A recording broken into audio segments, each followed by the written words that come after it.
नमस्कार, स्वागत है आप सभी का। मैं हूं आपके साथ मानु तेवतिया। बीजेपी के नए प्रदेश अध्यक्ष पद पर विधायक वंशीधर भगत की ताजपोशी करीब करीब तय हो गई है। केंद्रीय पर्यवेक्षक अर्जुन मेघवाल देहरादून पहुंच चुके हैं और आज दिन में 11 बजे सभी 14 जिलाध्यक्ष, स्टेट काउंसिल के 70 मेंबर और 15 प्रदेश पदाधिकारियों की बैठक बुलाई गई है और इस बैठक में केंद्रीय पर्यवेक्षकों की मौजूदगी में भावी अध्यक्ष के नाम पर मोहर लगेगी और नए अध्यक्ष के नाम की घोषणा कर दी जाएगी। इसके साथ ही सीएम त्रिवेंद्र सिंह रावत आज हरिद्वार में 11 बजे संघ प्रचारक श्यामलाल की श्रद्धांजलि सभा में शामिल होने के बाद दोपहर 12 बजे देहरादून पहुंचेंगे और 2 बजे तक बीजेपी ऑफिस में रहेंगे। इसके बाद रात 9 बजे जोली ग्रांट एयरपोर्ट से दिल्ली के लिए रवाना हो जाएंगे। 17 जनवरी को दिल्ली में अलग अलग केंद्रीय मंत्रियों के साथ पीएम मोदी से भी सीएम त्रिवेंद्र सिंह रावत को मुलाकात करनी है।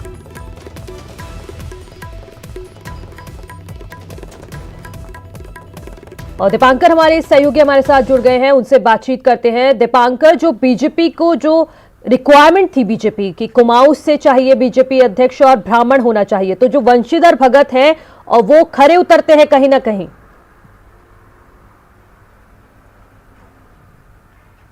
बिल्कुल मनु, जिस बात का इंतजार बीजेपी को था और खासतौर पर 2020 क्योंकि सरकार के 3 साल 18 मार्च 2020 को पूरे हो जाएंगे, तो इस दिन का इंतजार था। और अब जो नए प्रदेश अध्यक्ष होंगे उसमें बंशीधर भगत का नाम फिलहाल सबसे आगे चल रहा है। बंशीधर भगत 1970 के दौर में संघ से जुड़े, उसके बाद 1989 में नैनीताल उधम सिंह नगर से जिला अध्यक्ष चुने गए, फिर पहली बार नैनीताल से विधायक चुने गए 1991 में, फिर 93 में यूपी में मंत्री बने, 96 में फिर यूपी में मंत्री बने, 2000 में जो अंतरिम सरकार उत्तराखंड में बनी उसमें मिनिस्टर बने, 2007 में मंत्री बने, 2012 में विधायक और 2017 में विधायक। तो एक लंबा अनुभव है बंशीधर भगत के पास। कुमाऊं से आते हैं, सारे जाति क्षेत्रीय सभी समीकरणों पर फिट बैठते हैं। तो कुल मिलाकर आज 11 बजे जब इलेक्शन प्रोसेस शुरू होगी तो यहां पर 12 बजे तकरीबन मुख्यमंत्री त्रिवेंद्र सिंह रावत भी पहुंचेंगे, जो स्टेट काउंसिल के मेंबर्स रहेंगे वो सब लोग यहां पर मौजूद रहेंगे और कुल मिलाकर बीजेपी को आज अपना नया प्रदेश अध्यक्ष मिल जाएगा, जिसके सामने सबसे बड़ी चुनौती 2022 में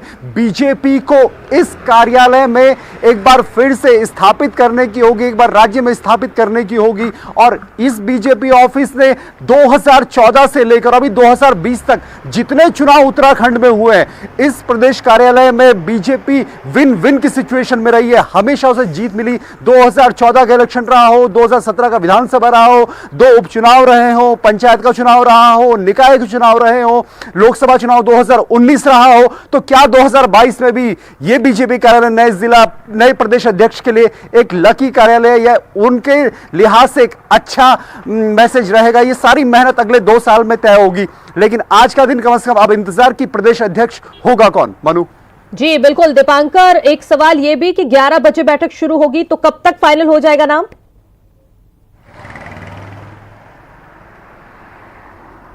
माना जा रहा है कि 1 बजे से 2 बजे के बीच, क्योंकि यहां पर जब इलेक्शन प्रोसेस 11 बजे शुरू होनी है उसके बाद जो लगभग 1 से 1.5 घंटे का पूरी प्रक्रिया में वक्त लगेगा और माना जा रहा है कि 1 से 2 बजे के बीच मुख्यमंत्री यहां पर मौजूद रहेंगे, तमाम पदाधिकारी पार्टी के यहां मौजूद रहेंगे, स्टेट काउंसिल के मेंबर्स यहां पर मौजूद रहेंगे। तो 1 से 2 बजे के बीच माना जा रहा है कि बीजेपी के नए प्रदेश अध्यक्ष की घोषणा हो जाएगी। मनु जी बहुत शुक्रिया दीपांकर आपका तमाम जानकारी के लिए। तो ये बेहद ही अहम खबर है उत्तराखंड के लिहाज से, बीजेपी के लिहाज से। तो जाहिर तौर पर न्यूज 18 की नजर इस पर लगातार बनी रहेगी और जैसा कि हमारे सहयोगी बता रहे हैं कि 2 बजे तक लगभग नाम फाइनल हो जाएगा। आगे बढ़ते हैं। वहीं बीजेपी अध्यक्ष पद की दौड़ में सबसे आगे वंशीधर भगत का कहना है कि सरकार के अब सिर्फ 2 साल बचे हैं और मंत्री बनने में उन्हें कोई दिलचस्पी नहीं है, इसलिए वो प्रदेश अध्यक्ष बनना चाहते हैं। वैसे चर्चा है कि अध्यक्ष की घोषणा के बाद कैबिनेट विस्तार भी हो सकता है।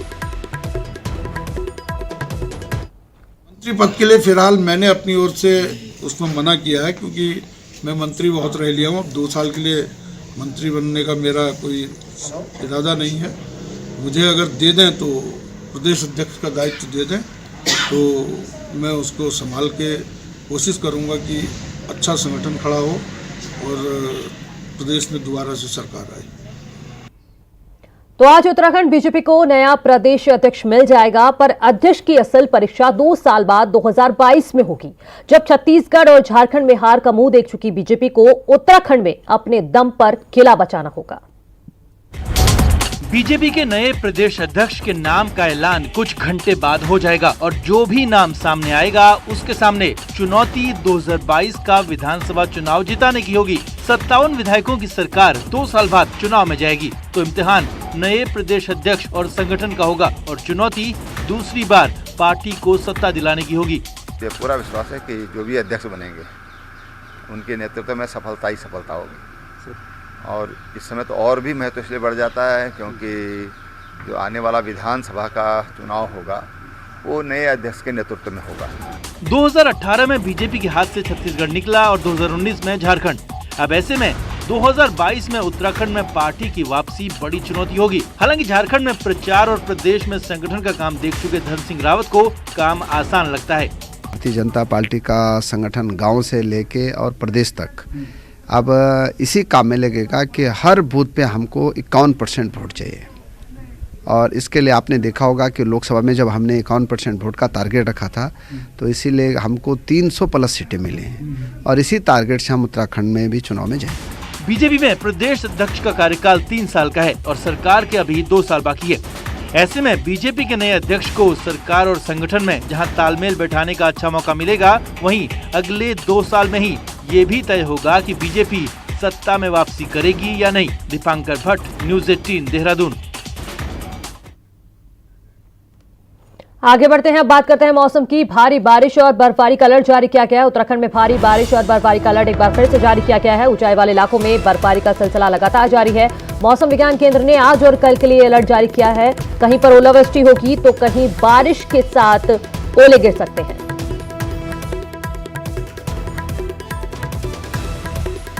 और मौसम का मिजाज जानने के लिए अपने सहयोगी से बातचीत करते हैं। हमारे साथ जुड़ गए हैं दीपांकर देहरादून से। दीपांकर, जिस तरह से एक बार फिर से अलर्ट जारी किया गया है तो जाहिर तौर पर अभी तो ठंड से कोई राहत नहीं मिलने वाली है।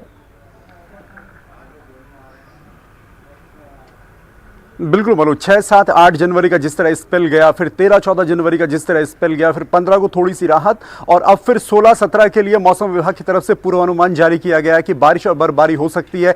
आज बादल देहरादून में भी छाए हुए हैं और बाकी डिस्ट्रिक्ट्स में भी बादलों की खबर है। ये खबर है कि वहां पर बारिश बर्फबारी हो सकती है। 2500 मीटर से जो ऊंचाई वाले इलाके हैं वहां भारी बर्फबारी का अलर्ट है। वहीं कुछ इलाके अभी भी ऐसे हैं जहां 6, 7, 8 तारीख को बर्फबारी हुई थी, अभी भी वहां पर जो लाइफ स्टाइल है वो सामान्य नहीं हो पाई है, जनजीवन वहां सामान्य नहीं हो पाया है।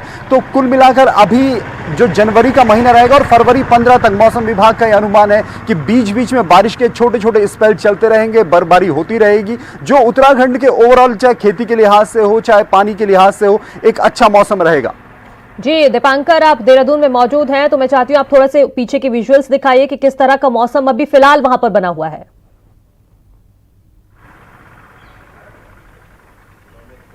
मनु, मैं बिल्कुल अपने कैमरामैन से कहूँगा दिखाने की कोशिश करें कि आज देहरादून में किस तरीके का मौसम है। देहरादून में भी 6, 7, 8 में अच्छी खासी बारिश हुई थी, ठंड काफ़ी बढ़ी थी। फिर 13, 14 तारीख को भी बारिश हुई, उसमें भी यहाँ पर ठंड का असर साफ दिखा था और आज भी यहाँ पर हल्के बादल छाए हुए हैं।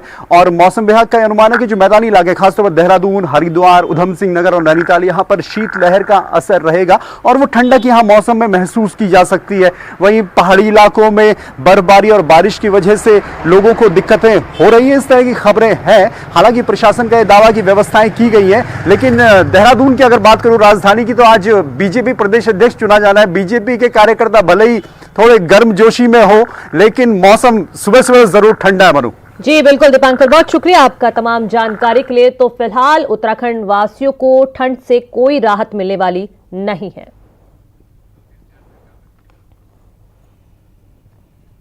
आगे बढ़ते हैं। उच्च शिक्षा निदेशालय ने 30 असिस्टेंट प्रोफेसर को ज्वाइनिंग दे दी है। पहाड़ के 16 डिग्री कॉलेज में ये नियुक्तियां की गई हैं। अस्थायी तौर पर नियुक्त 23 असिस्टेंट प्रोफेसर को निदेशालय से अटैच किया गया है। इन असिस्टेंट प्रोफेसर्स को पहाड़ में खाली डिग्री कॉलेज में नियुक्ति मिलेगी।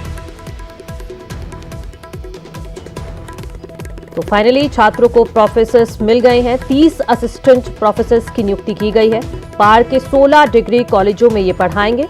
23 असिस्टेंट प्रोफेसर्स को निदेशालय से अटैच किया गया है। जो काफी लंबे समय से जो डिग्री कॉलेज खाली थे वहां पे प्रोफेसर्स नहीं थे, अब वहां पर इन 30 असिस्टेंट प्रोफेसर्स को ज्वाइनिंग दी गई है। मुंबई में उत्तराखंड भवन की सौगात मिल गई है। महाराष्ट्र के राज्यपाल भगत सिंह कोश्यारी और सीएम त्रिवेंद्र सिंह रावत ने इसका उद्घाटन किया। वहीं इस कार्यक्रम में नवी मुंबई के मेयर और विधायक भी शामिल हुए।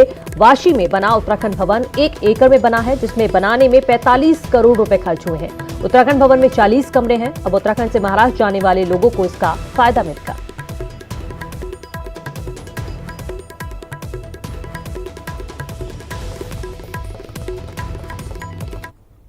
मुंबई में लाखों की संख्या में उत्तराखंड के लोग रहते हैं और दीर्घ काल से रहते हैं। स्वाभाविक रूप से उनकी इच्छा भी रही होगी कि यहाँ पर भी हमारा कोई भवन होना चाहिए और आज हमारे लिए बेहद खुशी की बात है कि आज उत्तराखंड भवन का यहाँ पर विधिवत लोकार्पण कर दिया गया है और इसमें हमारे उत्तराखंड के लोग और अगर अन्य लोग भी अगर यहाँ पर रहना चाहते हैं, उनका आवश्यकता होती है, तो उनके लिए भी इसके दरवाजे सदैव ये खुले रहेंगे।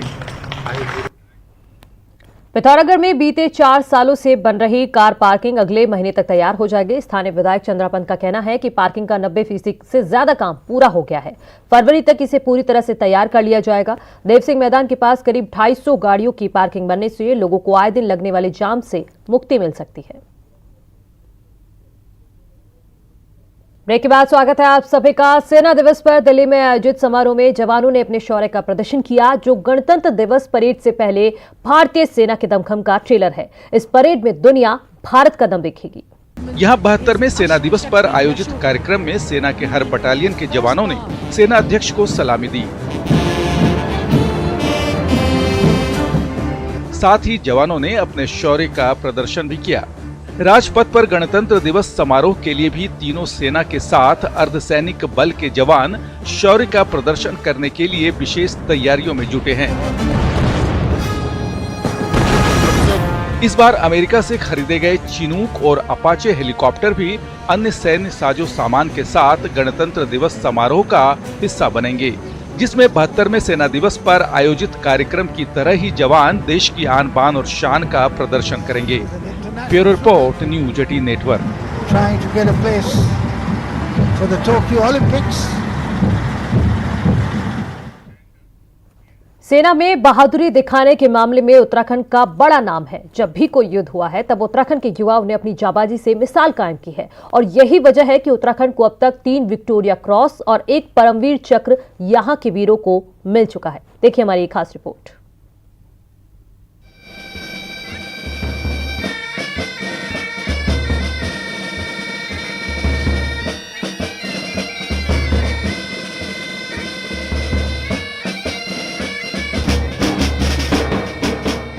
देश में जब भी सेना या सेना से जुड़ी वीरता के किस्सों का जिक्र होता है तो उत्तराखंड का नाम बड़े ही गौरव के साथ लिया जाता है। पहले विश्व युद्ध से लेकर अब तक देश की सीमा पर किसी भी तरह के युद्ध में उत्तराखंड के वीर सैनिकों ने अपना लोहा मनवाया है। यही वजह है कि subedar major Darwan Singh, Gabbar Singh, honorary captain Gaje Singh Ghale को ब्रिटेन का सर्वोच्च पदक विक्टोरिया क्रॉस दिया गया है। वहीं लेफ्टिनेंट कर्नल DS थापा को परमवीर चक्र भी मिला है। शहीद राइफलमैन जसवंत सिंह रावत के बलिदान और साहस की वीर गाथा सबको याद है, जिसमें जसवंत सिंह रावत 1962 के भारत चीन युद्ध में 72 घंटे तक अकेले चीनियों से लड़े थे। इसके लिए सेना ने महावीर चक्र दिया था। वहीं 1948 के कबायली हमलों से लेकर कारगिल युद्ध और इसके बाद आतंकवादियों के खिलाफ चले अभियान में यहाँ के सैनिकों की अहम भूमिका रही है। छोटा सा राज्य होने के बावजूद हमने 2 चीफ ऑफ आर्मी स्टाफ बनी, यानी भारतीय सेना के 2 chief, general late general Joshi और अभी जो बिपिन रावत जी जो अभी CDS बन गए हैं, और एक नेवल चीफ, शायद आपको नहीं मालूम होगा, हमारे नेवल चीफ भी एडमिरल जोशी और नेवी के चीफ रह चुके हैं। और इसके अलावा अपने कोस्ट गार्ड के चीफ अभी हाल में रिटायर हुए हैं। तो मतलब छोटे से प्रदेश के लिए इतने बड़े उच्च अधिकारी देने। अभी IMA में हमारे जो डिप्टी कमांडेंट हैं गुलाब सिंह रावत जी, वो अपने उत्तराखंड के ही हैं। तो वाकई यह काबिल तारीफ है। देश की आजादी से पहले भी उत्तराखंड के वीरों की वीरता की वजह से ब्रिटिश शासनकाल में कुमाऊं और गढ़वाल रेजिमेंट स्थापित की गई थी। शायद ही कोई ऐसा पदक हो जिसे प्रदेश के वीर जांबाज सैनिकों और सैन्य अधिकारियों ने न हासिल किया हो। आजादी से पहले ही जहां 3 विक्टोरिया क्रॉस सहित 364 वीरता पदक थे, वहीं आजादी के बाद अब तक यहां के बहादुरों ने एक परमवीर चक्र समेत 1363 वीरता पदक अपने नाम किए हैं। वैसे देखा जाए तो उत्तराखंड में 1.75 लाख पूर्व सैनिक और वीर नारियां हैं। उत्तराखंड के hero subedar major Darwan Singh, Victoria Cross. Honorary captain Gaje Singh Ghale, Victoria Cross. Rifleman Gabar Singh, Victoria Cross, मरणोपरांत। Lieutenant colonel DS Thapa, Paramvir Chakra. अब आपको हम बताते हैं कि स्वतंत्रता से पहले और आजादी के बाद उत्तराखंड के वीरों ने कितने पदक अपने नाम किए। आजादी से पहले 3 Victoria cross, 25 military cross, 53 Indian order of merit, 79 Indian distinguished service medal, 44 military medal, mention in dispatch 150, 184 शौर्य चक्र, 803 सेना मेडल।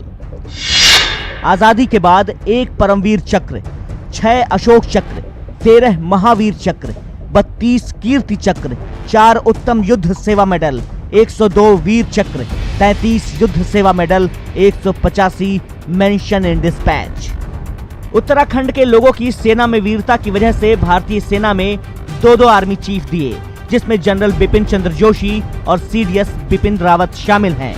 खास बात यह है कि यहाँ के युवा अंग्रेजी हुकूमत में भी पहली पसंद होते थे और यही वजह है कि यहाँ के लोग ईमानदार और बहादुर होते हैं। वहीं सैनिकों को प्रशिक्षण देने के लिए 1932 में IMA की शुरुआत हुई। गढ़वाली, कुमाऊनी, गोरखा और नागाओं को प्रशिक्षण देने के लिए पर्वतीय हिस्सों को चुना गया। उत्तराखंड को हम क्या मानते हैं? पहले हम कहते हैं देवभूमि है, उसके बाद ये वीरों की भूमि है। और जो पहाड़ी लोग हैं वो पूर्णतः या मूल रूप से वीर रहे हैं। उन्होंने लड़ाइयाँ लड़ी हैं और शुरू से ही, चाहे अंग्रेज़ों के समय से ले लें तो अंग्रेज़ों ने भी अपने टाइम पे ही, जो आज की डेट में हम देखते हैं कुमाऊं रेजिमेंट है या गढ़वाल रेजिमेंट है, ये उन्होंने ही बनवाई। वो इस मुद्दे पे बनाई उन्होंने। उनका चयन इसलिए किया कि उन्होंने देखा ये ऐसे ही हैं जिसको हम मार्शल रेस भी कहते हैं। तो मूलतः जो यहाँ के लोग हैं वो घबराते नहीं हैं और अगर देश सेवा में उनको जाने का मौका मिलता है, लड़ने का मौका मिलता है, तो वो मातृभूमि की रक्षा करना अपना कर्तव्य समझते हैं। उत्तराखंड हमेशा से वीरों की भूमि रही है। शायद यही वजह है कि इस भूमि में आध्यात्म तो है ही, इस भूमि से वीर भी निकलते हैं। इसीलिए उत्तराखंड के उत्तरकाशी से, हरिद्वार से, ऊधम सिंह नगर से लेकर पिथौरागढ़ तक कई वीर सैनिकों के किस्से मौजूद हैं। न्यूज़ 18 के लिए देहरादून से किशोर रावत की रिपोर्ट।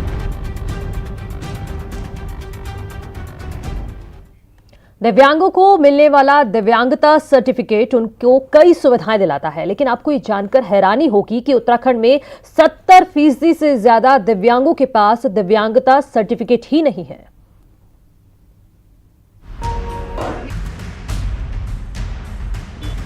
कहने को तो सरकार ने दिव्यांगों के उत्थान के लिए तमाम सुविधाएं और कानून बनाए हैं, लेकिन उत्तराखंड में हकीकत कुछ और ही है। यहाँ दिव्यांगों को उनका अधिकार तक नहीं मिल पा रहा है, क्योंकि सुविधाओं के लिए दिव्यांगता सर्टिफिकेट होना जरूरी होता है, जो यहाँ के दिव्यांगों के पास नहीं है। और हम यूं ही नहीं कह रहे हैं, NSSO की सर्वे रिपोर्ट से ये खुलासा हुआ है। जो हमारे अलग अलग पेंशन हो, चाहे वृद्धावस्था, विधवा, विकलांग पेंशन, हम कोशिश करते हैं कि 100% कवरेज हो और अधिकांश लोगों को कवर कर भी लिया है। लेकिन ये हो सकता है कि किसी पॉकेट में कुछ लोग छूट गए हों या जो अब हाल ही में इस श्रेणी में आए हैं। नेशनल सैंपल सर्वे ऑर्गेनाइजेशन यानी NSSO की सर्वे रिपोर्ट के मुताबिक उत्तराखंड में दिव्यांगता सर्टिफिकेट 28.8% लोगों को ही मिला है। शहरी क्षेत्रों में दिव्यांगता सर्टिफिकेट 23.7% लोगों को ही मिला है और ग्रामीण क्षेत्रों में दिव्यांगता सर्टिफिकेट 30.5% लोगों के पास है। अब इन आंकड़ों को देखने के बाद ये अंदाजा लगाना मुश्किल नहीं होगा कि सरकारी सिस्टम की करनी और कथनी में कितना अंतर है। सर्टिफिकेट नहीं होने से उनको दर दर भटकना पड़ रहा है। दिव्यांग सर्टिफिकेट न होने से इन्हें सरकारी नौकरी नहीं मिल पा रही है और न ही पेंशन जैसे तमाम लाभ मिल रहे हैं। न्यूज़ 18 के लिए देहरादून से किशोर रावत की रिपोर्ट। इसी के साथ इस बुलेटिन में इतना ही। आप देखते रहिए न्यूज़ 18 यूपी उत्तराखंड। नमस्कार।